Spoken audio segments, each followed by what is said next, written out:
দেখুন, এমএস ওয়ার্ডে যখন অনেক বড় টেবিল হয় তখন এই ফার্স্ট রোটা আমাদের সেকেন্ড পেজে দেখা যায় না।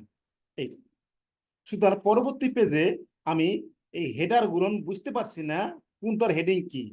সেক্ষেত্রে আমরা যদি এইটাকে ফিক্সড করতে পারি অথবা রিপিট করতে পারি তাহলে খুব সহজ হয়। চলুন কিভাবে করি।